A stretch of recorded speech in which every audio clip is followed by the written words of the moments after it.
Activate your energy. Welcome to the Activated Authors Podcast, a show where we distill the core principles of what it takes to become a happy, healthy, and productive author, no matter what stage of the journey you're at. I'm your host, Daniel Wilcox. I'm an international best-selling author, as well as an author coach, speaker, and creative entrepreneur. But most importantly, I'm a lifelong student of all things productivity, psychology, and human behavior. Thank you for joining me for today's episode. Without further ado, let's dive in. What is up, Activators, and welcome to another episode of the Activated Authors Podcast. Today, I'm delighted to switch up the formula and be joined by the amazing Sam Frost. Hello. Yeah. Hello. How's it going? That was I was going to say smooth. I don't think smooth's the word I was looking for. but we'll pretend and go with smooth. Go with smooth. It was pretty smooth. So for the keen observers among you and those who missed last week's episode, we are switching up the format slightly, introducing the wonderful Sam Frost as co-host.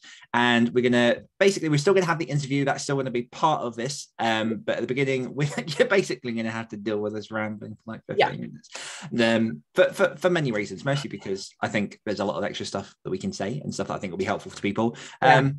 But also, I just think it's a bit more fun this way, and it allows us quite easily to purvey news and updates and other things as we go along.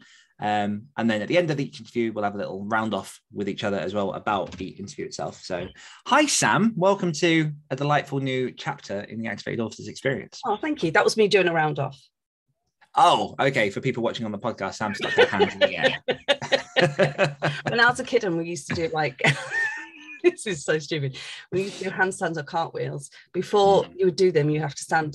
And then we clap. I won't do it because there's a microphone in front of me. And clap, and then up, and then cartwheel, and then at the end.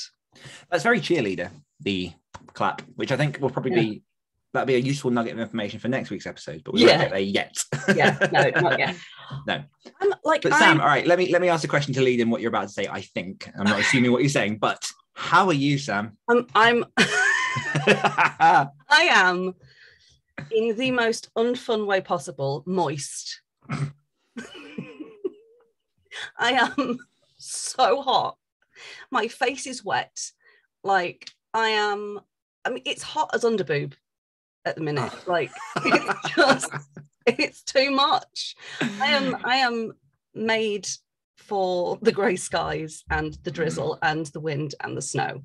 And today it's not only hot, but it's overcast. Muggy. Oh, cloying. Yeah, or as my mama used to say, it's humid outside. Humid, definitely humid. Yes, Luna, that was a car door. You are correct. It bounced up from 18 degrees to 31 overnight. And you're right. I've just been out for a wander in it. It is not pleasant. And I live on the first floor of this sort of house complex thing. And heat rises. So I'm getting all the residual heat from downstairs up into my place. And then there's no wind to just create a through breeze to actually cool down the place. So yesterday was just me and my boy just kind of lounging on the sofa, just flopped. Trying not to touch each other. Because it might set on fire. Yeah, literally I had kind of my legs stretched out in front of me. And if they were crossed, because I was wearing shorts, instantly sticky. It was just horrible. So England, everybody. What makes me laugh is I've spoken to obviously a few people who are activated authors who are over in the States, and they're like, oh man, that's winter here. What we're complaining about is the cold. Look, what we're complaining about is the cold to them. All right. I have a tan. All right. And that's saying something. Right. So if you're listening, just imagine chalk with a face. And that's basically my general, what's the complexion? And that's my tanned complexion. It is hot. It is too hot. I'm not saying it's the hottest in the world, but just because you're in a place that's hotter than we are, it doesn't take away from the fact that it's hot here. So how about you pipe down and conserve some of that energy if it's so hot where you are? And other than heat, how are you? Let me think, because my brain is swamp. I'm okay, actually. If you'd have asked me that question midweek, I would have had a breakdown. Wait, you did ask me that question midweek, and I did have a breakdown. But no, I'm good. I'm good. I'm slowly getting over myself. So that's good. Or not so much getting over myself, because that sounds quite harsh, but just getting out of my own way a little bit. Yeah, I had a lot of kind of mindset stuff going on, to do with kind of taking the next steps, because where I am at the minute in regards to like my mental health and or my mental ill health is kind of, it's the furthest I've ever been. And so every step is terrifying. It's exhilarating, but also terrifying. And a lot of the time, because excitement, anxiety and stress are the same, and nerves, they're the same, basically, they're the same science lesson time. They're the same chemicals in your body. It's just situationally our brain labels them. So, you know, if, for example, you're about to see someone that you haven't seen in like, you know, over a year, and you've missed them terribly, you've got all those butterflies and you label it excitement because you're, you know, of the situation. But if you're about to jump out of a plane, exact same physiological response, but you label it terror. Yeah, absolutely. And you know, we've had a lot of discussions about kind of making that progress and moving forward. And I think it's something that a lot of people, especially self-employed people, and those who pursue the creative arts, have to go on that journey. You get to a point in which you understand that there's only so far that other people holding hands and telling you how to do this can go before you're on your own, because your path and how, you know, you're going to progress in your business and the things you want to do is going to be vastly different to so many other different people's. And that's like the beauty of it, because that's then when you begin to embrace who you are and what you want to do and how you go forward. But it's also terrifying because, as you say, you kind of, it's almost like you all started rowing out into the ocean at the same time at slightly different angles. And now you're at the point where you can't see the others and you're like, oh, it's just me making my way from now on. And then, like you say as well, sort of, you know, adding on that mental health issues and all the other stuff as well, it's difficult. So it's trying, but it's doable. Yeah, it's completely doable. And that's kind of where I'm at, is I'm trying to prove, no, I'm not trying to prove, I'm on the journey to prove to myself and other people that it can be done. But obviously with that comes, every couple of steps, just a small breakdown. Which is okay. That's okay. We all have small breakdowns every 3 to 4 days. That's normal. That's normal, right? And that's totally normal. Thank you. Jesus, validation. Yeah, there you go. God, I just touched my hands together and now caught on fire. Sorry.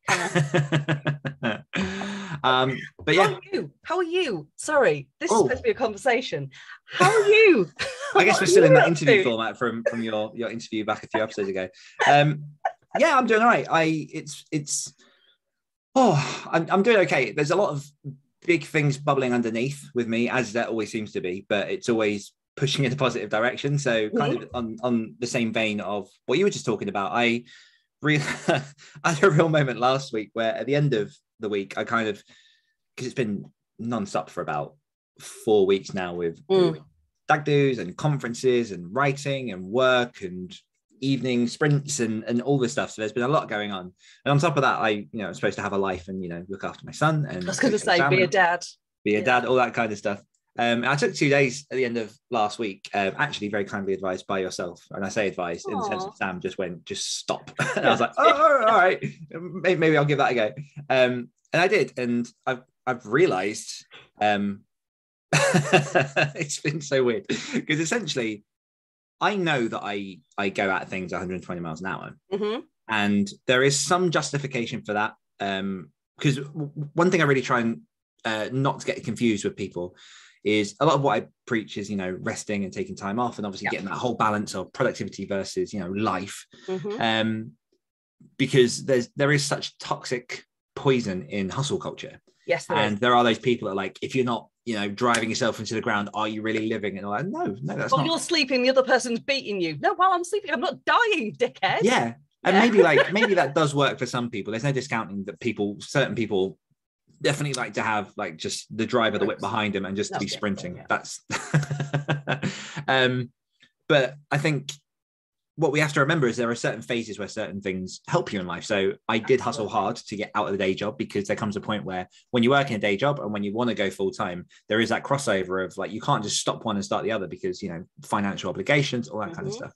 And I kind of get in and out of those phases, and I'm definitely in one at the minute because I am, as of August, I will no longer be a ghostwriter, which means there are certain things I have to do now. It is very exciting, yes. There are certain things I have to do now to make sure that I'm working and making sure that income's still coming in, because, you know, I have to live. This is my full-time job. There will be no safety raft. But with that, I have been going really, really hard the last few weeks, and it was the first kind of moment to stop. And I started looking at what I was working on, or like where the money's coming in from, all the different things that you're supposed to do strategically. And I realized that, and I'll be kind of vague about this because there are some conversations I need to have with some people, but I've realized that there are certain things that I'm doing that are draining me and preventing me from doing the stuff that helps me be productive and happy.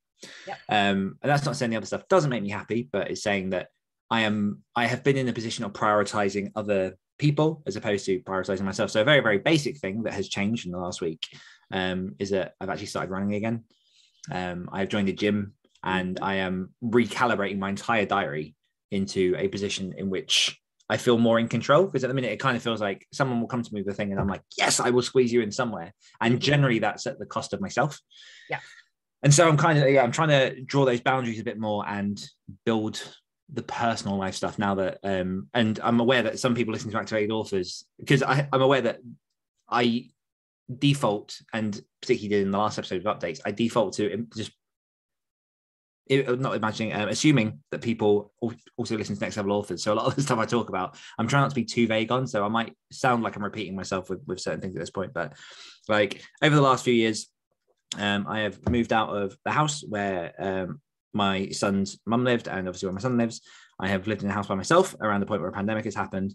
I had then moved back in with my parents for a year to save up money to buy a house so I can come back. And that was quite far away, to come back closer to live near my son. So it's been this constant roller coaster of change.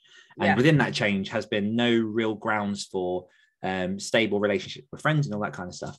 So that is what I'm working on at the minute, bringing that back into my life. And also I went to a conference surrounded by horror authors. And so my fire for fiction has refueled. So this week has been a lot of planning, a lot of getting the stuff done that I need to, but also really reevaluating where to spend my time on things, as is, I think, somewhat evident in what we spoke about last week. But yeah, it's heavy and it's a lot. And I've also got a couple of other things that in a couple of weeks, I hope I'll be able to announce. But yeah, just trying to get through that, simplify, streamline, and move forward. Yeah, I just want to say, and this might sound condescending, and I absolutely don't mean it to, I'm really happy for you, and I'm really fucking proud of you. Thank you. Because like, it's a big thing. And I think a lot of people have issue with not just saying no, but like the guilt that comes with that. And also like, it's the filter of, it's called self-subjugation. It's where and it's kind of like a societal thing, particularly in this country, like you feel that you must put yourself last and put other people first, otherwise you are not a worthy human. And I think a lot of people suffer with that because we're kind of brought up to think that looking after yourself is selfish, and it's bullshit. Like looking after yourself is necessary. It's just as simple as that. It's that analogy that I've like said before, and it's, you know, it's hardly unique or mind-blowing to anyone, but it's when you're on an airplane, there's a reason you put on the oxygen mask first, because you can't help anyone if you're unconscious. Yeah, I feel that. And it's a conversation we have with a lot of people in the Activated Authors community. So you're right, it is definitely just kind of built into the grain of who we are, for whatever reason.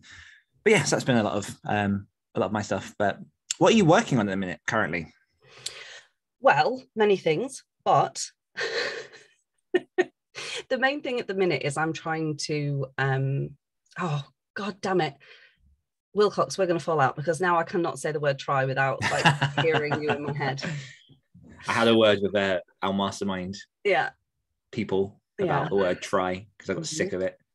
You're in this to do or do not, Yoda. Anyway, I am currently finding the path for myself to be able to be fully self-reliant financially, because at the minute I'm on a lot of different like disability benefits and things like that because of this beautiful brain here, which from time to time enjoys the challenge of seeing if it can still try to, kill me. So I'm trying to find a way to have a fulfilling life career. I am finding a way to have a fulfilling life career. God damn you. So I'm just looking at a couple of different legal and moral options to do that. And while that's currently being researched by someone with much more expertise. Yeah, thank you. And knowledge around that stuff than me, I am looking at the things that I'm currently doing and just finding the ones that are most likely to fulfill me and also bring a profit so that I can then make this transition. It's terrifying and it's fun and that's scary. So that's mostly what I've been doing. But I've also been working on my novel in the morning. It's slowly getting there. It's happening. It is happening, yeah. Sorry, I keep looking up because I'm just staring at all of the things I've yet to do. How about you? What are you working on? What's been going on in Wilcoxtown this week? I mean, so some of it has been planning. I've also been on book with a ghostwriting client, so I've been working hard on those words. And then I have, again, being very, very vague, I have a thing that I need to write for a possible upcoming opportunity, which will be, should it happen, incredibly exciting. And something that I found out, just tease it so much, something I found out that I'm in the final runnings for before I managed to even get it up on my vision board, which is awesome. So yeah, once the minute I know more about that, I will share that. But yeah, it's just working on that. So what I'm trying to be very cognizant of is really focusing on like only 2 projects at a time at most. Because I've also got a fiction novella that I'm chipping away at, though I haven't done anything on that this week because it's been on another book. And as I say, this thing. So yeah, I've got that kind of rolling. Oh no, tell a lie. I have also written a couple of chapters on a co-written book that I'm writing with a friend of mine, Julie Kiner. Yes. So for those that don't know, me and Julie were both the editors of the Omen's Call anthology, which is behind me on the shelf there, last year, and we're working on a novel together. Yeah, and she's awesome. She's awesome. She's fantastic. She's just launched a brand new book and it's wicked. So check Julie Heiner out. On that, I'm going to add a new section to this that I haven't really announced, but I want to shout out a weekly win from our community because every week we have a channel in the Activated Doors community in which on a Monday morning we share any win from over the last week, big or small. We want them all. But the point with those is they can be writing related, life related. Like it doesn't just have to be, I finished a book or I did whatever. Like big or small, generally, like a win is a win. And I'm going to nab one this week from Magellan, who finished editing his 3rd chapter of his book. It was really stubborn, but it's done. So I feel that. Yeah. Yeah. Some chapters, man. Some chapters fight back. Do you know what I mean? Yeah. Yes, I do. I'm on one at the minute. I feel like I've been on it since I came out of the womb. The whom? The whom? The whom? Cool Whip. The Cool Whip. Right. What is something you have enjoyed this week? I have. So I've got 2 things, but I will do one of them now and I'll save the other one for next. I connected with a long lost family member this week. So I think she's technically my, is it cousin once removed or first cousin or something like that? Yes. I don't know. I have I thought I had a very small family, so I never had to like deal with these things. And yeah, basically she grew up with my mum in Australia. My mum was a £10 pom and so was Barbara, and they moved over there and then they just kind of lost touch because Barbara's family moved around a lot, and they just kind of lost each other, but they were inseparable. And I think it was last year, possibly the year before, I'd been on ancestry.com, I think it's called. Sure.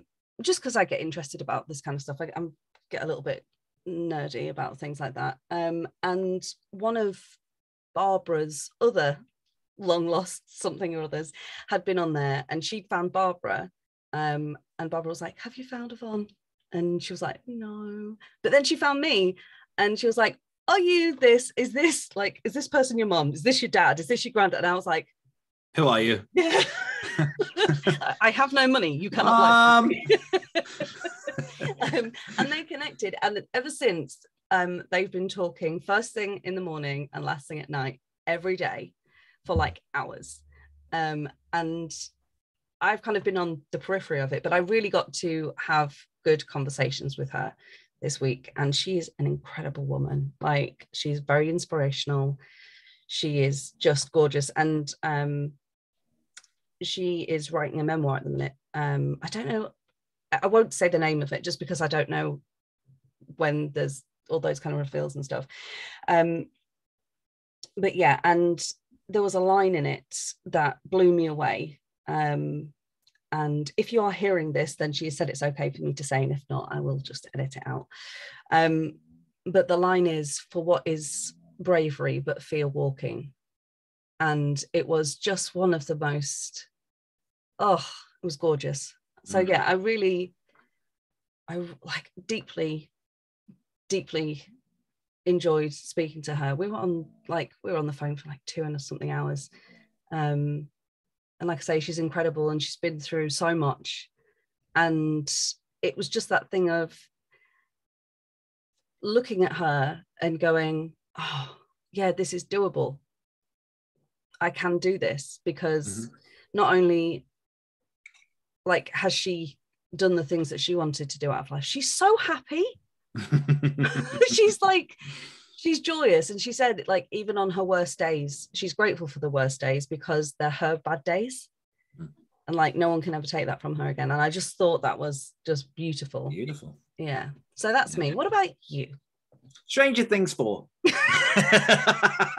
So basically we're all like the same kind of the same thing, like this whole reunited thing, and like it's just like I've reunited with Stranger Things 4. Exactly. It's really impressed with it. I mean, I've been a fan of Stranger Things from sort of its launch. I really enjoyed season 1. Like, I loved the whole vibe. I loved, like, the kids were fantastic in it. The whole story was new and unique and exciting and all that wonderful stuff. Season 2 was awesome. Season 3 was awesome. But like, so for me, and people have their opinions, I'm sure, but for me, like, season 1's the standout. Season 2 is like my third favorite, and then season 3 was kind of like better. Like, the story, the whole thing carries it forward. It's awesome, but I think there was something really special in that first season that, like, once you have that, trying to stretch that is very, very difficult. And season 4 came out 2 weeks ago, and it has been beautiful and inspiring to watch, because not only is it much more horror, which is to my tastes, but the beautiful thing they've managed to do is take what felt like quite three, to me anyway, disparate volumes, and just find a really elegant way to wrap it all back around. And there's intrigue and there's twists I didn't see coming, and like, it kind of is a masterclass in bringing all the storylines together and starting to like converge towards an ending. And I thought that season 4, for whatever reason, I don't know how I thought it was going to be the last season, and halfway through I was like, yeah, this isn't the last season. Like, as a story writer, you start to as a story writer, you start to feel that when they're going to come. I was like, if this is the final season, it's going to be very disappointing. And then they did something at the end, because it's not finished yet. They've got 2 more episodes yet that are like mammoth, like 1.5 hour, then 2.25 hour episodes to finish this season. And so, like, that's really exciting. But everything in that final episode, to me, it very much reminded me of, for those who are familiar with Breaking Bad, in season 5, they stopped midway through the season. And then Vince Gilligan actually took an extra year to film the second half because he wanted it to be perfect. And I love it when creators delay, the commercial side for actually doing the thing justice. Yes. And at the midpoint of season 5, there's like a really, and I won't say it for people who haven't watched it, but do, because it's, again, masterclass in storytelling. There's a moment that happens with one of the characters that leaves just the best cliffhanger, because you're suddenly on the edge of your seat going, no way, like just ready for it. And that happened with this. And I've not felt that in, God, when was it? That would have been 2012, 2013. 2013, I think that was when Breaking Bad did that. So yeah, it was beautiful and glorious, and I'm looking forward to the next 2 episodes, and I think they have confirmed there's going to be a season 5. So nice. I would just like to say as well, from the peripheries, it's been very nice, because I've heard a lot recently of like series that you've been like so into and so enjoyed, and then the last episode just like absolutely lets the whole thing down. And so it's nice to hear. I know there's still 2 episodes to go, but it very much feels like, it's nice to hear you excited about something. Yeah, we'll see what happens in the next episode. But yeah, no, whole judgment. Midnight Mass was one that I watched last year, which is a horror like series. It's only 6 episodes, and it's phenomenal. But I don't like the ending. Yeah. Like, again, fantastic, but there was just a lot of, for me, there was a lot to that left a lot to be desired. So yeah. Well, I guess with all that rambling on, it's time to look at introducing our guest for this week. So Sam, who is the guest for this week? This week we have your business coach, don't we? And his name is Robin Waite, and he's British. He's British. That took you very off guard. It so did. I'm not used to people being British, which is weird because I live in Britain. But yeah, I'm not used to. That's what literally made me hunt you down, not like physically. When I originally saw you on channel, should I be concerned? I was like, oh my God, he's British. I don't know what it is. But yes, it's Robin Waite. He is a business coach of Fearless Business. Fearless Business, yeah. Okay. I didn't know if there was another word and I'd forgotten. So that is who we have this week. Beautiful. I don't know if you want to say any more. No, I mean that captures it perfectly. Let's let Robin speak for himself. So without any further ado, over to Robin, and we will see you on the other side. Today, I am thrilled to be joined by the incredible Robin Waite. Robin Waite is the founder of Fearless Business, regular speaker at various business events, and best-selling author of several books, including Online Business Startup, Marketing Machine, and the recent popular release, Take Your Shot. He puts his 2 decades of business experience to work, coaching clients to reach their goals, create more time, and increase their revenue. From the age of 18, Robin spent 4 years as a systems analyst for a medical devices company, increasing their turnover by 50% from £1 million to £1.5 million. From 2004 to 2016, Robin led a successful marketing agency serving over 250 clients. During this time, delivering workshops and masterclasses that helped over 1,000 business owners improve their marketing, product architecture, pricing, websites, and digital advertising. Behind the scenes, Robin is a husband and father to 2 young girls, a surfer and Sunday warrior, road cyclist. He hates going up the hills, but is well known at his local cycling club for his ascending at speeds more than 50 miles per hour down said hills. Robin also holds a Guinness World Record for participating in the largest ever speed networking event, has raised over £5,000 for a local children's charity in the last 4 years, and has a goal to help remove 100 kilograms of plastic from the world's oceans within the next 12 months via another charity he supports, For Ocean. Robin, welcome to the show. Gosh, that's an introduction. It's a mouthful there. I'll probably have to shorten that. No, I mean, to be honest, I normally sort of cut them down a little bit, but there's so much in there that I think is worth sharing, and stuff that we can probably, I know we're not going to be able to cover everything I want to cover, but we can definitely dive into some of this.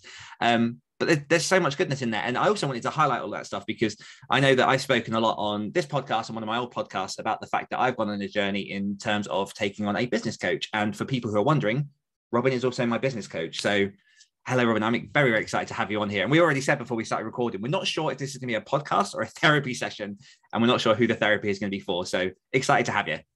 Oh, it's a real pleasure, Daniel. I'm super excited to see where the conversation goes. We'll see. Let's start. So I wanted to dive into one of the last parts in that bio, which was about your Guinness World Record for participating in the largest ever speed networking event. Do you have a certificate, and how does that look as a Guinness World Record holder? Because I don't think I've ever spoken to one. So there it is. So actually, it's got my name on it, Guinness World Record. So I think the record has actually since gone. For posterity, I've had a Guinness World Record, and I held one for a certain amount of time, not just the certificate. But yeah, it was really good fun actually. We got close to 600 people in an auditorium, and there was the rules around Guinness World Records. Goodness me. Yeah. So they had loads of spotters in amongst the audience, and we had to do, in the space of like 20 minutes or something like that, we had to do 10 mini speed networking sessions. They had us lined up along the rows, the seats. So we kind of had to do this snaking thing as we went along and met everybody else. It was really intense, but yeah, we did it. So yeah, I've had a tiny little look into Guinness World Records. In my old job, we had a mascot, and we really wanted to do like a Guinness World Record event. And I looked into it, but the best world record we could find was the most high fives in a minute, which would have involved someone obviously dressing up as a mascot and just sprinting and like slapping hands as they went. But not only the rules, but also the cost of getting an official adjudicator in the room was probably more than we could have bared for the charity that I was working for. But yeah, there's a lot of strict fun stuff. But how did you end up getting involved in that? Was that how did that come to be? So there was it was actually through another author actually called Daniel Priestley, who's written several books. He was running an event down in London, which I'd actually been to the same event a dozen times, before. And on this particular one, they were like, well, we're going to have 600 people in a room, so why don't we just get everybody together and we'll see if we can get a world record at the same time. So just by proxy of the fact I was there and game and played, we did it. But yeah, so it was not none of my doing. I just happened to be there. Well, you still get the certificates, so that counts. Absolutely. But yeah, tell my audience a little bit about your journey. Obviously, we covered a lot in your bio, but how did you kind of get started building Fearless Business and kind of going on this route of business coaching, and how have you gotten to where you are today? Yeah, well, my kind of career spans sort of the best part of two decades. So short of boring everybody, I'm not going to go into too much detail over it, but I'd always, from a very young age, wanted to start up my own businesses and had various side hustles and things like that. Had my first proper business, I would say, in Bunny is proper business with the marketing agency, which I ran for 12 years. We had we're only a small local agency, but got it to sort of £250,000. But things really shifted by year 12. I was between daughters. So my first daughter had arrived and Soph was about to arrive. And I just had this moment of sort of clarity. Some other people may call it a mental breakdown, essentially, because I realised that I loved my agency. I loved the clients we worked with. I had a team that was slightly dysfunctional, but they were good people. But I was just massively unfulfilled, and I had this burning desire to not just help people build websites and do their branding, but I was starting to have really deeper conversations with people around sort of their business strategy and helping them to run the numbers and other, look at the marketing strategy as a whole, not just on that one little piece that we did. But because everybody knew me as a web designer, there was this big conflict. It's like I was pigeonholed into this little thing. And so it all came out one morning, when I was out on my bike, went down one of those hills at 50 miles an hour, and I just started crying, just had a breakdown. But actually that whole sort of period has led on to what is now Fearless Business. This was coming up for 6 years ago now. And I realized in that moment that, I'd just been holding myself back. I hadn't been playing a big enough game. Sounds a bit cliched. And that if I had to change my career in order to be able to help the people I wanted to help. I couldn't do it under the guise of the marketing agency because that was that label. And so, I shut down the agency literally on the following Monday, shut the agency down. My wife had she was 8 months pregnant. So it's a good time to tell your wife that you're closing your business down. I did actually end up going on to sell it, which was quite fortunate because that gave me at least enough money. It wasn't much, but it gave me enough money to, keep us going for a couple of years and get the coaching practice started up. But yeah, 3 weeks later, Sophie arrived. I spent 3 months enjoying paternity leave. Kind of started to wear this business coaching hat, which was a little bit like to start off with, because everybody knows what the coaching industry is, but there's a lot of not so nice stuff going on in the coaching space at the moment, or hasn't, for a long time. But I figured out in those 3 months who I was going to help, how I was going to help them, what I wanted to be known for, what my coaching toolkit looked like, what certifications and qualifications did I need to engage with in order to be able to put on a coaching badge and call myself a business coach, and all of that good stuff. And the rest is kind of history. There's a lot there to unpack. And something that I do want to pick up on is you and there are going to be parallels here, because what I'm conscious of is that because Activated Authors is for authors, what I'm concerned about is that certain people at this point might switch off, because this is about coaching, this is about business and stuff. But there are so many parallels here between what it is to be an author and to run an author business, which a lot of people don't like to acknowledge, that being an author is still a business if you're dealing with money and trying to grow and trying to become what a lot of people I know want to replace the income from their day job with the author stuff. So stick around, because so much of this is transferable. And within that kind of vein, you mentioned there about the cliche of kind of just, realizing that there was more, that you wanted to play the bigger game, all that kind of stuff. Isn't that essentially what we as authors choose to do when we choose to spend our time creating worlds and writing things and creating books and products to put out there into the hands of others in exchange for money? Well, what led to because I think if I hadn't actually published this, there's probably a very big detail which I managed to omit from those sort of words. But so I wrote Online Business Startup about 2 years before that change in my career from the agency into coaching. So Online Business Startup, I wrote because one day a client just was very rude to me, and I was like, right, I want to change the way that people treat coaches, consultants, freelancers, anybody who's in that service client space. I didn't want them to feel the way that I felt with that interaction with that client. So I wrote Online Business Startup to basically help business owners to choose which freelancers businesses to work with, and what were the right questions to ask and things like that. And actually, when I wrote it, it was a bit naive. I did it more as like a vanity thing. It's kind of like, published author, got to be a published author to grow your business sort of thing. And actually, it transformed my life, because from that point, that book did really well. It wasn't like it wasn't like one of these Amazon bestsellers that's in the charts for like, a couple of hours and then it bobs off and you never hear from it again. It stayed in the small business and entrepreneurship category, #1 for 3.5 years. It's sold amazing. Nearly 15,000 copies, so I've made a good income out of it as well over the last few years. But the one big transformation which happened was people were like, oh, I see you're an expert in online businesses. Could we pay you for some consulting time? And up until that point, I'd always just been paid for building, hourly rate for building a website or for helping somebody with their branding. So I started to get speaking opportunities, podcast interviews, consulting gigs and things like that. And then it was what it meant was that there was other people telling me that I had more to offer. And then finally I started listening to them and I need to do this thing. So the book has been like massively, it's massively pivotal in that transformation. And what did you do with the launch of that book? Was there anything special that you can help, that can attribute it to the success, or was it kind of put out there and it did very well? Yeah. So I think there's this thing with authors. I think that, they think they put the book out, build the product, and then, customers will come and they'll just buy it. It's just not the case. I think there's so much saturation now, and I want this to have a positive message behind it. But when you know what I'm about to tell you, that makes it that little bit easier, because if you put in that extra 10% of effort, it will make you stand out head and shoulders above all of the other authors out there who have that attitude of, I'll write it and then I'll get, sell loads of copies. So what I did is I focused on doing like a 4 to 6 week launch campaign, which was kind of revolved around, and I know you're not allowed to incentivize reviews on a lot of the online sort of channels out there.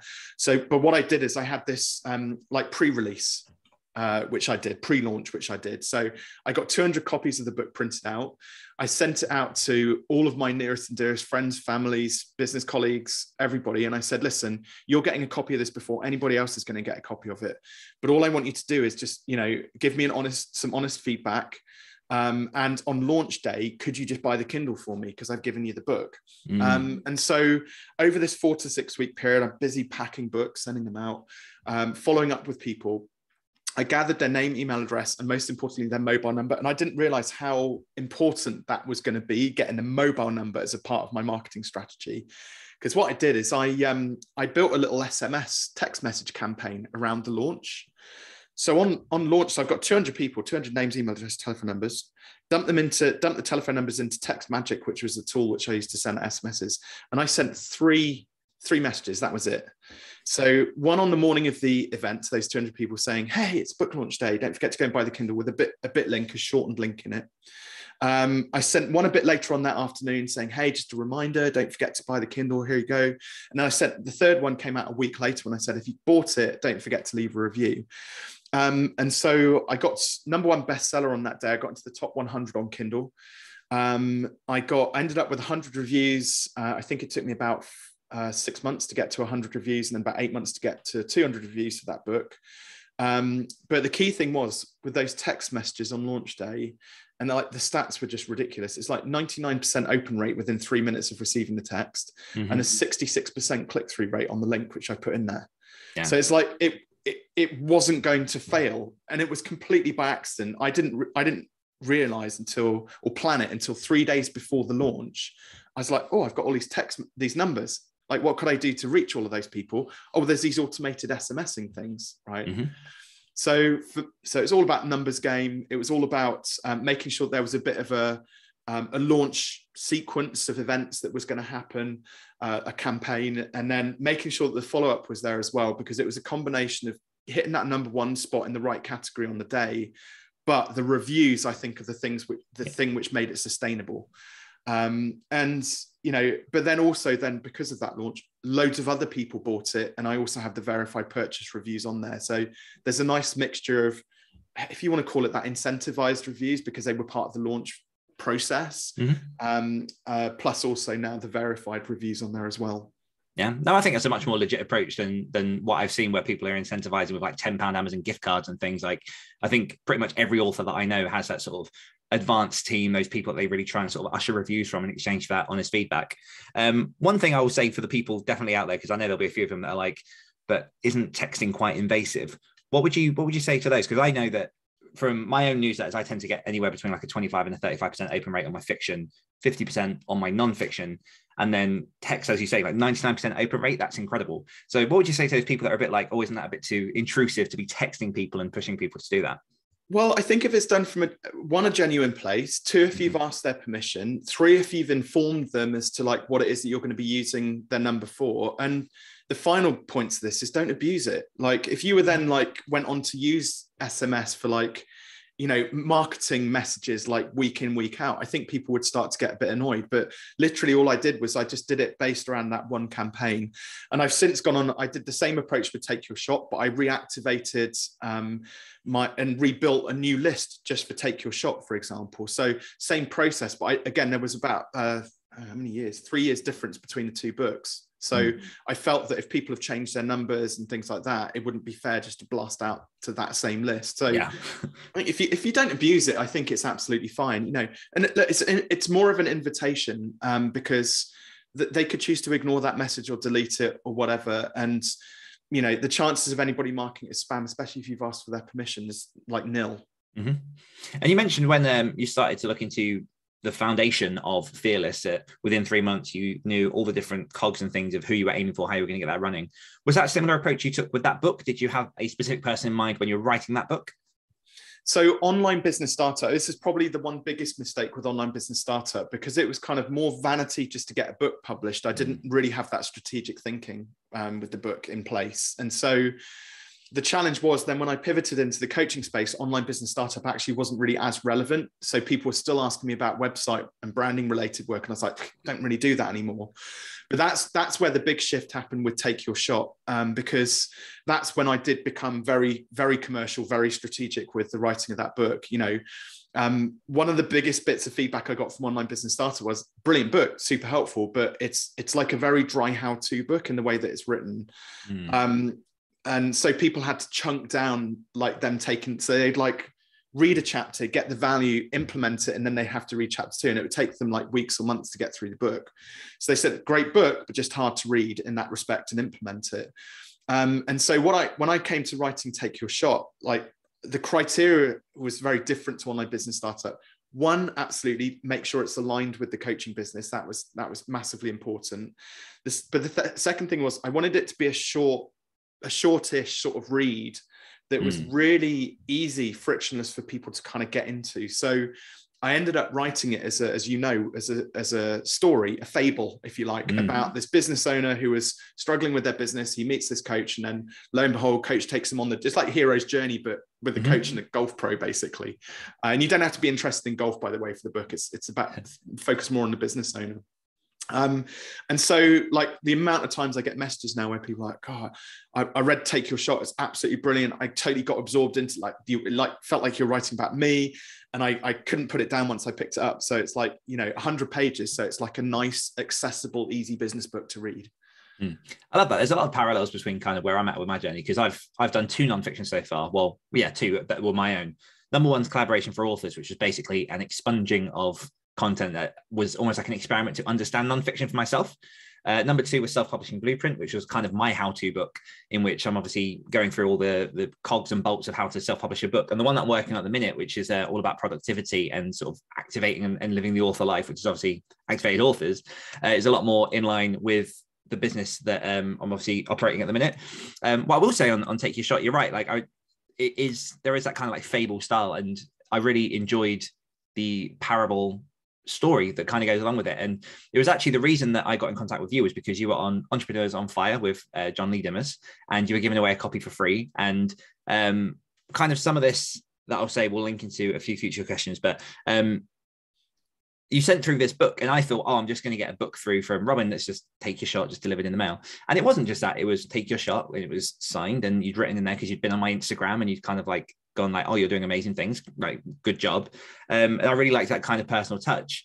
And then I read the story and was like, well, this is a genius way to get a message across, because like you say, it's relatable to the people who are reading it. It definitely has that sort of hero's journey arc that goes through. And in a way, it really reminded me of The Alchemist by Paulo Coelho. And I thought that was just a very smart way to kind of connect those messages and make it really accessible to people. It's definitely something I'm looking at adopting with the book that I'm writing at the minute. But kind of in this zigzaggy tangential way, what was it that made you dig through my Instagram before you sent that book? Because that really was a key, and I know this is part of the answer, but that really was a key milestone in me going, oh, I like this guy. Well, it's for me, like there is, in a world that we live in right now, where especially in the coaching space, everybody's like, and most of it's bullshit, I'm not going to lie, like 6 and 7 figures, scaling and world domination and all that sort of stuff. I just don't really buy into any of that. And yes, some aspects of it would be nice, but it's not like, if that means that it's all about me. My thing is actually putting other people like front and center in the spotlight and understanding what it is that makes them tick. And in order to do that, and sometimes it's hard because, it does take extra effort, but I'm interested in the people who are interested in me.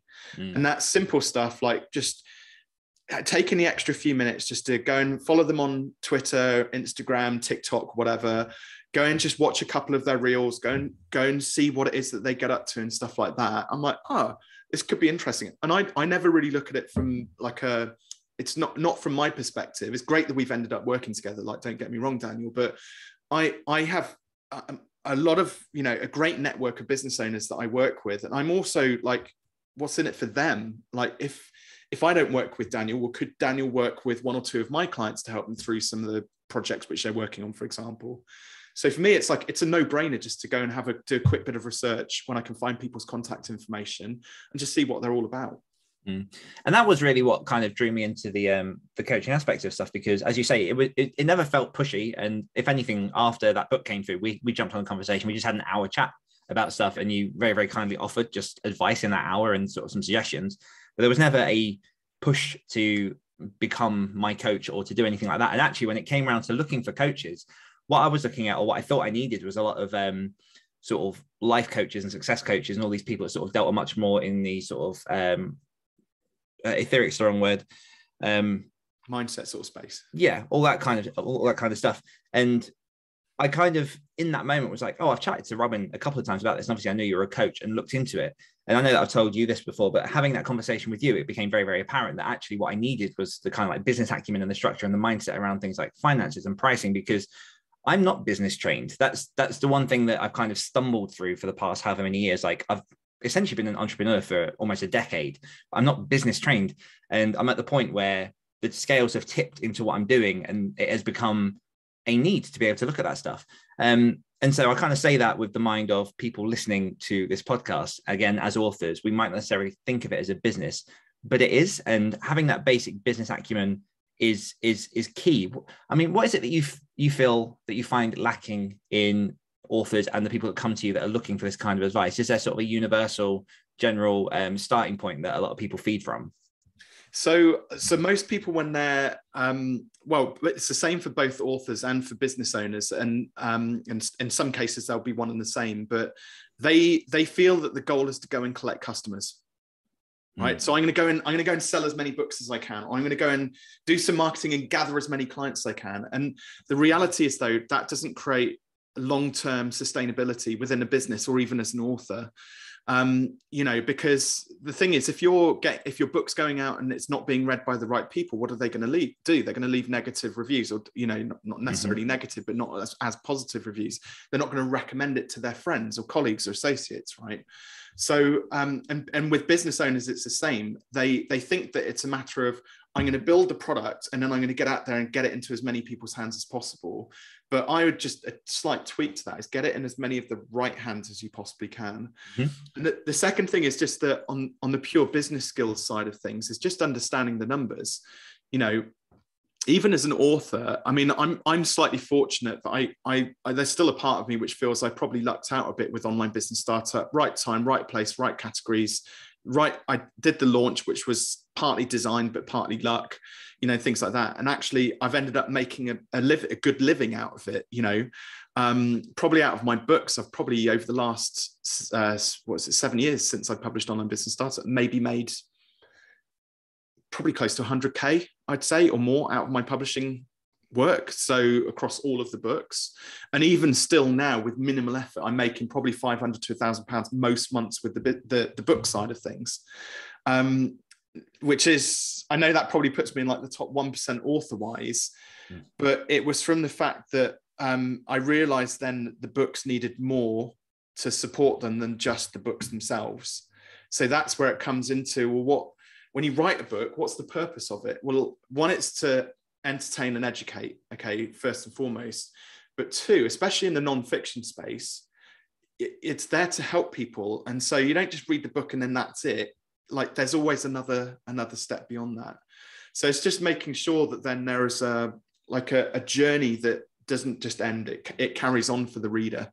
And you mentioned there a keyword, sustainability, and you also mentioned about numbers, which is certainly like, I'm definitely not awful with numbers, but it's not my strongest point. And partly that's the reason I came to you, to help kind of figure some of that stuff out. But what is the key to sustainability in this kind of business? What should people be looking for to try and build a sustainable business for them? So like, without being too sort of coachy and cliched, like goal setting is massively important. So for example, if you're doing this as a side hustle, probably as a lot of authors are, some people set too lofty ambitions to themselves. So they're like, right, I'm going to become a full-time author tomorrow. And it's just like, that's not achievable or, realistic.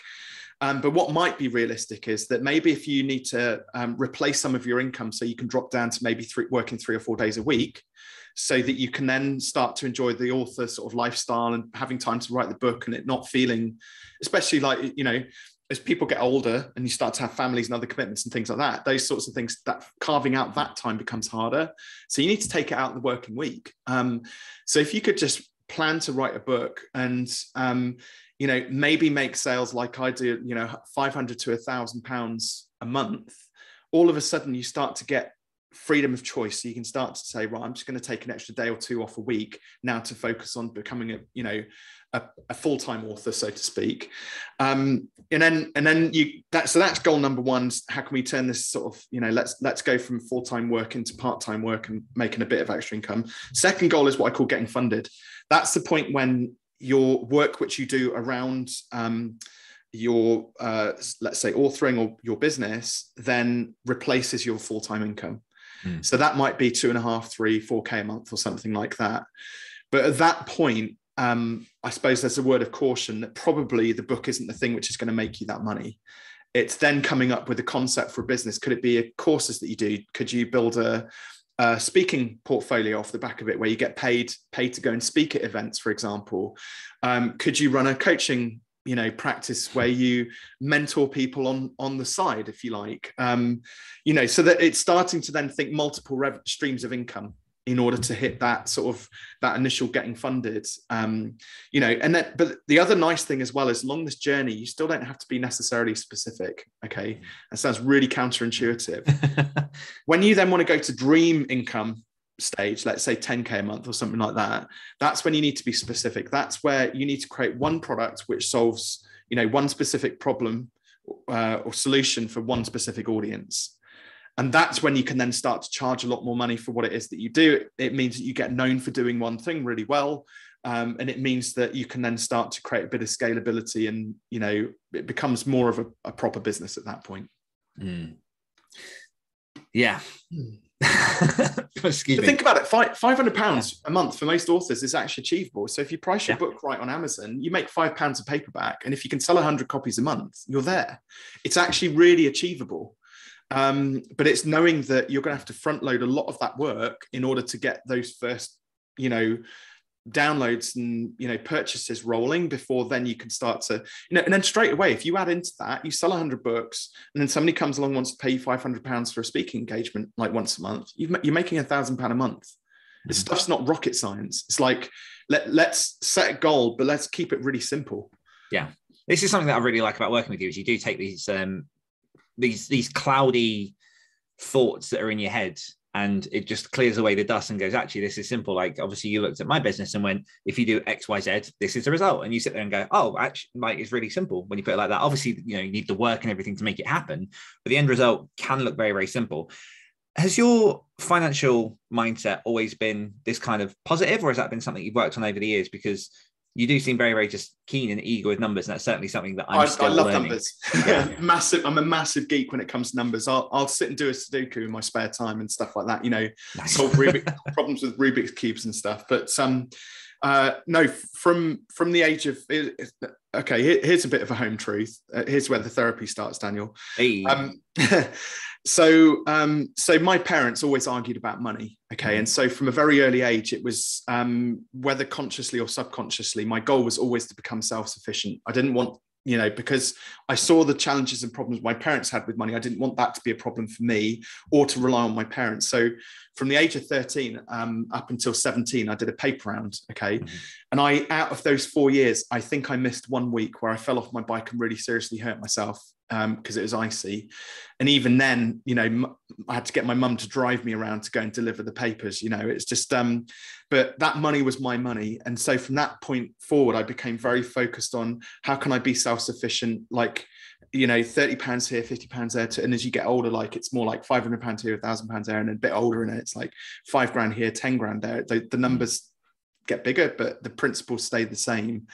And then it's just a matter of like making, like, people massively overcomplicate things like the numbers within a business. They get hung up on things like profit and loss accounts and stuff like that. And I'm like, no, let's keep it basic. If you need 3K to make a living, how many of this product do we need to sell at this price in order to achieve that 3K?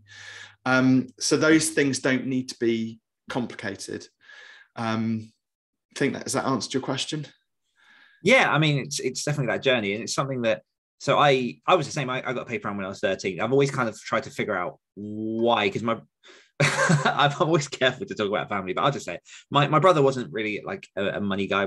He wasn't one for working. Like he had a couple of stabs and attempts at it, older brother. But like, for example, he did his paper round for maybe 6 weeks, and I did the same paper round when I became 13 for 3 years, and ended up sort of like leading and doing other bits and pieces. But there's always been this drive to not have to rely on my parents for income. I don't know where that comes from. It's something that I'm definitely kind of like trying to dig into to find out more. But I could see the example of obviously wanting that money to kind of be independent. But I mean, a lot of people do get stuck on the numbers, and more broadly speaking, in terms of like monthly and annual salaries. And I know that for myself, there was a point in which I was working in a job that was, it was about 25K working in marketing. And then I saw, and because that was for a charity, it's obviously going to be lower than if it was for a corporate company. And so when I looked at corporate jobs in marketing and saw that the same job pretty much was going for 36, 40K, although I knew I could do it, there was that sudden barrier of like, yeah, but I'm not worth that extra 10,000. How do you get over that kind of mindset? Because you know that it's the same, but also it almost becomes an expectation. The minute you start earning more money, there's almost like a kind of like fear of the money itself.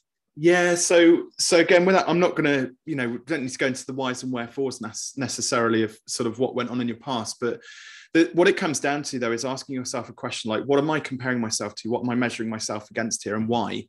Okay. And like the reality is that I'm always more of the opinion that if I've seen somebody else do it, well, then I can do it. Yes. So it's, and like it makes it immediately achievable because somebody else has done it. I admire people who can see something that nobody else has ever done. Imagine back in 1967, was it, or 69? I can't remember. And they put the first man on the moon. Yeah. And Kennedy came up with the vision for NASA. Like apps, like it amazes me that people can have that level of vision. That's beyond my capabilities, right? But when I can see that somebody else has done it, I'm like, cool, let's go full gas on this. And the second thing as well, like, is like, why does it matter?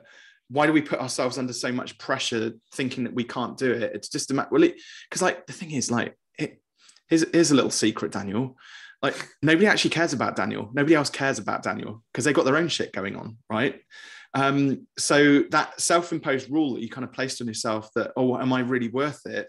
Well, go for it. And if you don't get it, nobody's going to notice. Like, the world still spins. There'll be another opportunity that comes along.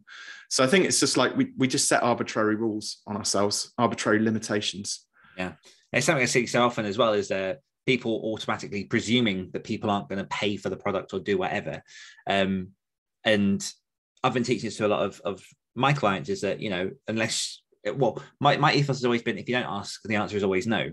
But I've never fully always lived by that when it comes to like money and asking for like bigger sums of money for different coaching things. But that's definitely something I put on other people now, is like, give them the opportunity to say no. Yeah. Like, it's up to them, yes or no. And either way, there'll be someone else out there that is more fit for your business, more fit for your service, your book, whatever, who will be willing to take the chance and to go for it and learn what it is you've got to say. Yeah, well, I've got a very good friend of mine who is he's a very successful YouTuber, and he's built a course off the back of it. I helped him build the course, and then he got, the reason I'm not going to actually give the name today is because only because of what I'm about to share about the publishing side of things. People don't necessarily know, so it's not fair to sort of drop that. But he was offered a publishing contract, and they lowballed him on the advance, and he said, well, I'm not going to do it for that because I've got X number of followers. So he really stood his ground, and knew what he was worth. There was a part of it which was, he kind of already made it financially, and his business is going gangbusters. So he had the space to be able to ask for that. So eventually they agreed to the advance that he wanted. And then he said to them, well, listen, I've got another idea for a book as well. Would you like me to tell you about it? And would you like me to give me an advance for that one as well? And they were like, oh, well, that's not really normal. Normally we get one book under our belt and then we talk about the second book and this, that, and the other. It's like, well, I'll take the idea to somebody else if you're not interested. So he ended up getting 2 6-figure book deals off the back of it, right? Which is just absolutely, it just baffles me. You're absolutely right. If you don't ask for these things, you don't get. And it was funny speaking to him about it, because he kind of said, well, I didn't realize that I was being, I can't remember how he worded it, like rude by asking. He just said, I didn't realize that was not the done thing. But like naivety in that instance, like, helped him, because he was just like, I'll just ask anyway. Yeah. Oh, I love that. Something you mentioned earlier as well is about, mine's gone blank. It was about building the business and kind of narrowing down and niching and looking at, scaling based off of getting very, very specific. One thing that I know that I struggle with is I'm a very heart-driven person, and I always consider the business stuff like the head side stuff, and the heart is kind of like the strategy and where I want it to go. And so I often find that if I get too heavily invested in something, I automatically find a shiny penny, and I'm very liable to like U-turn on business decisions. How do you niche down when you are heart-led over head-led? So first and foremost, there's possibly a chance that actually your heart is telling you that either you weren't fully invested in that project you were working on in the first place, or that maybe it wasn't going to yield you the results or outcomes you thought it might, but you probably just haven't like gone through the process of figuring out the whys and wherefores, and you just naturally moved on to the next thing because you can see an opportunity over there. But the thing is, like, I'm a big fan. I like to if you've got some kind of a side project or something like that you want to work on, is it actually going to sabotage the work you've already done to date? Is it going to take your, is it going to become a distraction from whatever it is, the solid foundations that maybe you've built already? And if, so take, for example, in the coaching space, a lot of people are just like, want to help everybody. Just want to help everybody. So they end up selling themselves too short. So they undersell themselves, charging minimal, pounds per hour for their coaching sessions. Therapists especially do this, so that they can help more people. And then they're scratching their heads going, where's all the money? And I'm really tired, and all this sort of stuff. There has to be a balance between head and heart. And if we want to build a sustainable income for ourselves, well, we put a majority of our time, energy, and effort into building that sustainable business model, which is hopefully interesting enough to keep us interested in it and motivated to want to do it. And it might be that you spend 90% of your time, money, energy into building that sustainable side of the business, and then just limit yourself to 10 or 20% of your time to focus on that side project and test it and see if it's going to work or not before you actually full scale kind of pivot across into it. Because otherwise it ends up being a form of sabotage. Yeah. Like nothing ever gets finished. And then you wake up one day and you've got these like 12 things that just are kind of there, just unfinished. Imagine like this getting personal. Well, imagine like I'd be, you probably can't see it down there. I've got my, this is my very hallowed, my little Lego model here, my little Lego bus, right? I would be, if this was only 80% finished, I'd find that really frustrating, really annoying. Possibly, you could probably call it OCD, but imagine having like a dozen of these parked up with bits missing, like half finished. How frustrating that would be when you look back on it and go, oh, I could have just put a few extra bricks on here and finished it. Probably I need some therapy, but yeah, no. I also like how deftly you're placing that back. Very can you imagine if I just dropped? Oh man, I've seen there was a bit. Hey, there's nothing wrong. I'd have to build it again. That'd be quite good fun. That's all the fun, the process. Yeah. Yeah, and you mentioned again, like we keep coming back to this point of sustainability. It's something that I've definitely been looking at shifting into, and I think probably since around February 2021 was like, February 2021 was a huge shift to me in terms of like just writing everything I was doing on the board, just slashing things out and minimizing. I'm still nowhere near the point in which I'm fully happy, but I'm getting there. I'm kind of moving forward. And I know we've had conversations about sort of time management and prioritizing all that kind of stuff. What are some common mistakes that you see people are making at the minute in terms of productivity and trying to get lots done? I think again, we talked about like goal setting is can actually be quite toxic because there's the thing of like, well, if you don't achieve your goal within this pre-specified amount of time, because we've taught to be specific, measurable, actionable, realistic, and time bound with our goals, right?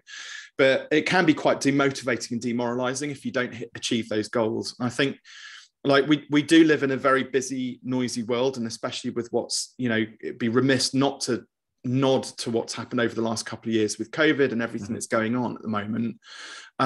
It's like we can put these arbitrary goals in place that end up demotivating us. And I think I'm a big fan of having, one big objective that you kind of sort of focus on over maybe a longer period of time. And it's okay if you don't achieve it in that pre-specified amount of time. So, I'm working on another book at the moment, all just purely on pricing. And it's kind of been in that 20,000, 25,000 word sort of ballpark for about 18 months. Now I could beat myself up and say I'm a failure for not finishing that yet, but life has been bloody busy. I'm not going to lie. The world still spins and the book will get written at some point at the right time. And that is okay. Without going too woo-woo, there is a little bit of me which is kind of believes that if it takes another 6 or 12 months for that book to get written and launched, that is the right time for that book to come out. And I'm happy with that. And it's just about being comfortable with the, like you used the word, it's part of the process. That's just part of being on that process. If you end up with like a dozen unachievable goals or swirling around, it's just massively overwhelming. It doesn't feel like a nice place to be. No, I'm definitely on a journey of reminding myself that when I first started going full time as a writer, I was working on one book And that was all I had to worry about, was one book. And I keep looking back at the time and going, oh, life was so easy then. And obviously now there's like the books, there's the coaching, there's like a bunch of other stuff as well. I'm really trying to peel back and be like, okay, I was doing okay and I was making a living. I was doing that then. What is it that's made me just add all these extra things to my plate? And how do I go back from normalizing what has become so busy? And it's a real mental journey to be able to sit there and go, okay, that can wait till later. Yeah, that can also wait till later. This can take longer because there isn't, or the only person putting pressure on you to do that is you. That's it. I mean, the thing is, like, so take writing, for example. Imagine you set a rule where you have to do 1,000 words a day. Okay. So that's not, it's not that much in the grand scheme of things, but 1,000 words a day, you've got to sit down, and imagine then you start falling behind, and then you have to force yourself to go and sit at your computer and tap out those 1,000 words in the morning or afternoon or whenever you choose to do your writing. And then you like time is slipping away. It starts to become a very negative experience. Now, I don't know about you, but whenever I've had negative experiences in the past, I tend to move away from them, not necessarily towards them. And we'll get that book finished, but then there's this like resistance which we built up within ourselves because we've had to kind of fight through it. And I think because writing is such it's a creative process, it's quite an emotional process, I feel. Certainly when I wrote Take Your Shot, because that was drawing on my own emotions, you have to enjoy that process in order to ready yourself for the next book, because you're going to write another book, right?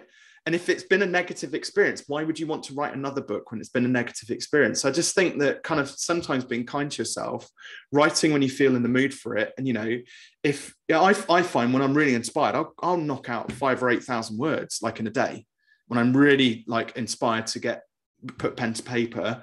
And that's normally some of my best quality work. My lesser quality work is when I'm forcing myself to do it. Yeah, I feel that. We mentioned in the intro about all the different sort of social good you are doing with 4Ocean and obviously the stuff you're doing for the local children's charity.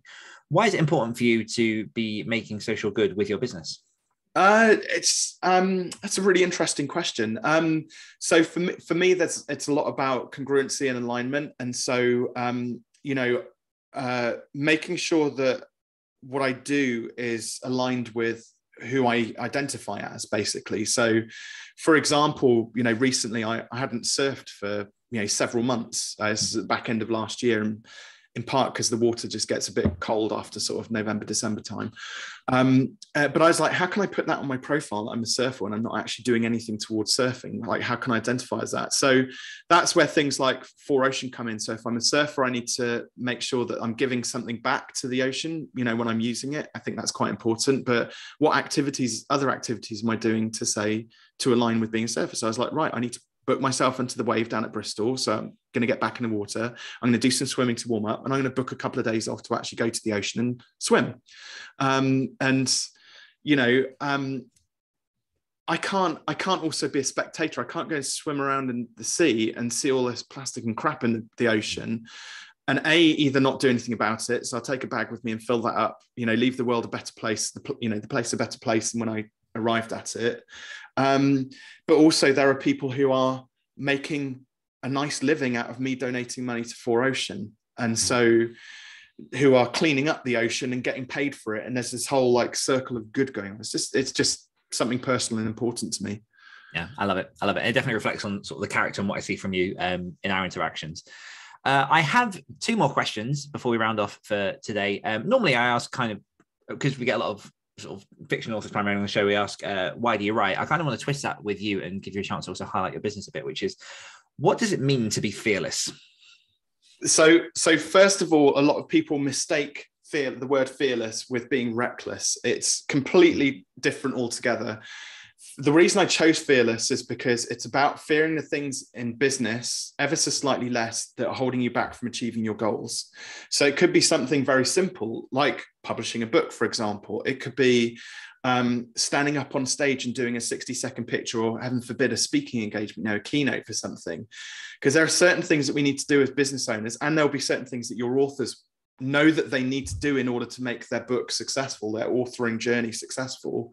But at the moment, there's like one little thing which is just holding them back. And if they can overcome that fear, and it could be fear of fear of being judged is probably a big one for putting a book out there. What if I put my book out there and nobody likes it, or nobody buys it? Or what if my friends like take the mickey out of me for writing this fiction book or non-fiction book or whatever it is? So there's all these little fears that, and look, life's too short. If we worry about all those things, when, like I said earlier on, your friends, they may take the mickey out of you for publishing a book, but next week they'll have forgotten about it. And then when you tell them what amazing stuff you're doing and they can see that, they'll be like, oh my God, this is amazing. I'd like to write a book. Right. So just need to get over those little fears. Yeah. I can count on one hand the amount of people that have actually, within my circle of friends and family, that have actually read my books. Yeah. And that was a real fit when my first, because it was a horror novella that I released when it first came out. And there's that real fear of like, oh my God, no, the people who know me, because obviously I'm quite a nice guy. There was that real fear of like, oh, I wonder what people close to me will say. Not one of my closest family has read that book. I'm comes sure back. There was a question which you asked me earlier on as well.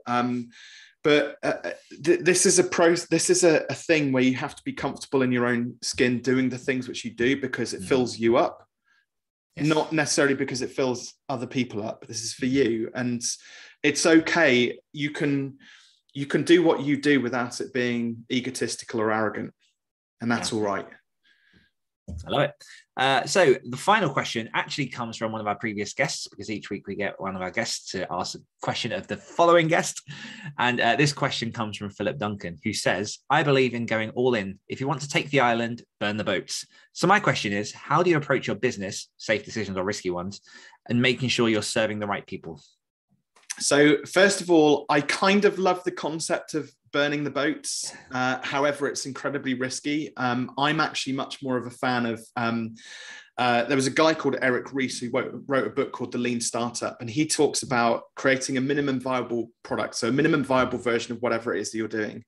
So because sometimes, rather than having to build the whole product and then for it to go, crashing down because you didn't get any feedback on it, it could be, if you've got an idea for a book, why not go and pitch it? Maybe not to your friends or people who may judge you, but to a group of people who have similar interests and say, I'm thinking about doing this. What do you think about it? And they may go, oh, it's a great idea. So we get that little bit of piece of feedback. They may say, it's a great idea, but what if your character did this? Oh, wonderful. So now we've got an improved version of it without even having written one single word. Then we write maybe our synopsis, give it to the same group of people. They say, yeah, this is great, this is great, this is great. But if you got to do this, this, and this, now we've got even more feedback before we've written chapter 1. And so it's that process of gradual improvement that means that we get like 80 iterations of improvement before we get the finished article. And it's normally like much, much better. That's a safer way to do it. Sometimes though, people do need a big push, and like burning your bridges is aptly appropriate because they fear of failure. They feel that they just won't take action unless they've just, they've got nothing left. They've got no other choices. They just have to do the thing. Mm-hmm.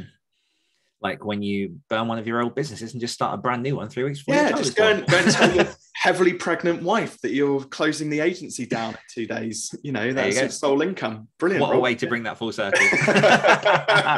Well, thank you so much for joining me, Robin. Where can people find out more about yourself and all that you're working on? Yeah, absolutely. So a little gift. So I always offer this whenever I speak to somebody. So if you want a signed copy of Take Your Shot, you can head on over to fearless.biz/TYS for Take Your Shot. I will sign a copy, as Daniel said. I will take great pride in walking it down to the post office and sending it out to you. And then, I'm on all the mainstream sort of social media channels. You can just search for Robin Waite, Waite with an E on the end of it, and you'll be able to find me. Perfect. Well, thank you so much for joining me. It's been a blast catching up again. Absolutely. It's been a pleasure, Daniel. So there you go. That was Robin Waite. What did you think of that conversation, Sam? I'm going to be honest, like before the interview, that is the word I'm looking for. Yes. And because obviously he is very business, and that is something that I'm still very much not a brag, just saying, humble brag. I'm just not business. I'm just not business.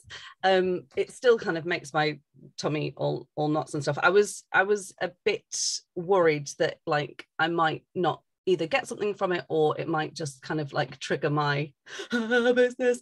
But actually, number one, again, let's just mention the guy's British, so that was wonderful. And two, like, he's like, I don't want to say a puppy because that's condescending, but he's kind of like, he's bustling with energy. You can tell he's really passionate about what he's doing. And actually I got a lot from it. I've written it down here because the quote killed me. When he said, I had a moment of clarity. Other people might call it a mental breakdown. Yeah. When he was on the bike and starts crying and he's like, do you know what? I need to like step away from this wildly successful business that I've built and have been running for the past 12 years, I think he said, and just start something from scratch. I just to be a fly on the wall for his 8 months pregnant wife. I'm sorry, you want to do what? I'm sorry, dear. I don't think I caught that. Do you want to try that again? Is there some medication that perhaps you've not taken today? Yeah. Because I think I heard what I just heard. But yeah, so it's just, I really liked that. And I'll tell you what else I really like, because obviously you hear a lot about kind of, if you're passionate about something, just jump and the net will catch you. And it's a wildly dangerous thing to kind of advise as a blanket thing. And so obviously, again, wildly successful business of 12 years. So he had already built somewhat of a net. And yeah, I loved when the question from last week had come and he said, like, I love the idea of burning the boats, but yes, that's not always the most advisable thing to do, because, you know, it is wonderful, just that idea of like, we're setting the boats on fire and now there's no going back. Yeah. But like something very poetic and romantic about it. Yeah, exactly. Not necessarily practical. No. No. Oh no, I forgot my iPod. But yeah, so I really enjoyed that, and I really enjoyed just his idea behind kind of fearless business, when he said fearless, not reckless, and there's a difference. I can see why you two would work very well together. So just and just the things he said kind of about getting his book out and about like front loading work. I felt that in my bones, because I feel like I've been front loading for so long now. But yeah, what about you? What did you like about it? You were there. So well, I mean, just picking up on the first thing you said, I think there's a real distinction to be made there for people who might be in a similar position where they don't feel business. And I know we've had conversations about this before, because many, but one thing that I learned a fair few years ago, particularly when I started really stepping into marketing and I started like leading marketing departments and sort of the qualifications, all that kind of stuff, is that marketing and business, once you actually get into the thick of it, can be whatever you want it to be, in the sense of it can be a force for evil, it can be a force for good. It can be, you know, it's, as growing up, I had this very, I guess, stereotypical view of like business, of kind of like the suit, and like it's very like rigid and cutthroat, and like it's just I didn't have positive associations around business. And the same with marketing. I saw marketing as, you know, basically tricking people into giving you their money. And then I read a book, Seth Godin's This Is Marketing, a fair few years back. Yeah, Sam's pointing to it on the shelf as well, which basically just changed that entirely, because marketing itself can be a force for positive change. Like for me, marketing is, I know that I have something that is going to help someone. How do I reach that person? Specifically that person, and how do I give them the option to access this thing? So it's not like being pushy, it's not being shovey. Like there's lots of different ways that you can operate, and obviously it depends on the business and everything else. But similarly with business, until you've stepped into the world of like running your own business and looking at all the cogs and wheels and different things and seeing examples of how other businesses run, like there can be that very like that scared, almost like, well, this is a certain thing that is in complete contrast to my creative artistic self. And the truth is, it doesn't have to be.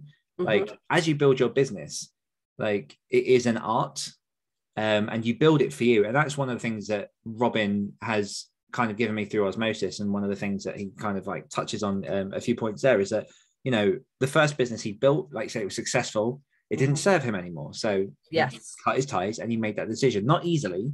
And, you know, there's a very small gap between moments of clarity and breakdowns. We know this. Like a moment of clarity is rarely ever painless on some front.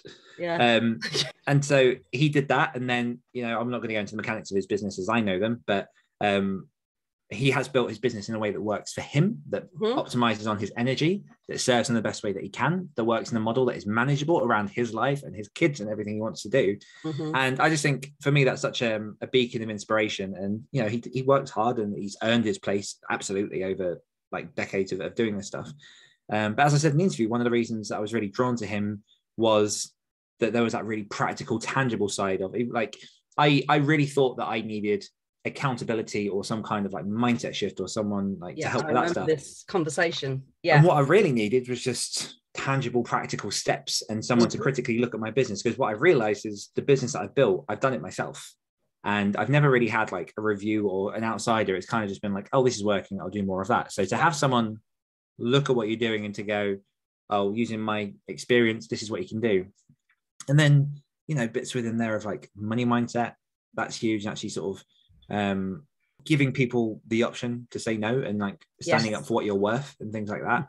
And I mean, the other reason that I think I touched on an interview but didn't go into too deeply was just Robin's just a lovely guy. Yeah, he is. Like he literally, that's why I said puppy. Like he's just like constantly like he's just, you could see he's so excited and passionate about what he does. And that, like, you can talk to me about, I don't know, staples for 2 hours. If you're that passionate, I'm gonna enjoy the conversation. Yeah, and his intentions are so pure. And obviously, like, you know, you got the charitable side of stuff as well. But you know, I've sat in group coaching sessions with him. I've had one-on-ones with him where, like, you just see like how generous he is, now willing he is to give himself to help someone, even if that means at the detriment of not taking a paycheck himself. Yeah, and that was, for me, that was the final kind of clincher to me choosing to work with him. Was, you know, he was like, you don't have to do this. Like, by all means, I can recommend other people. Like, I'm here if you want. And I was like, all right, I'm in. Yeah. Like that gels very well with me. Yeah. Same. So yeah, he's a fantastic guy. Hopefully people got a lot of stuff from that interview. But yeah, we'll round off. And who have we got next week, Sam? I love that. I'd just like to say, at no point was I told that I would have to say the guests' names. I know, I'm just throwing you on the spot now. You're welcome. I know. Next week we have Kathy Murray. Murray. Yes, and Kathy Murray is the mind behind Fit Bodies. She is also the co-author of the Munich Cowboy Cheerleaders, which is an Audible exclusive, all about her journey into coaching a very, very unsuccessful cheerleading team into 6 national championships. And that conversation was a lot of fun, so I can't wait to share that with you guys. But for now, from me and Sam, we will see you next week. See, I thought you was pausing for me to say goodbye. Communication, Wilcott. We'll see you next week. Goodbye.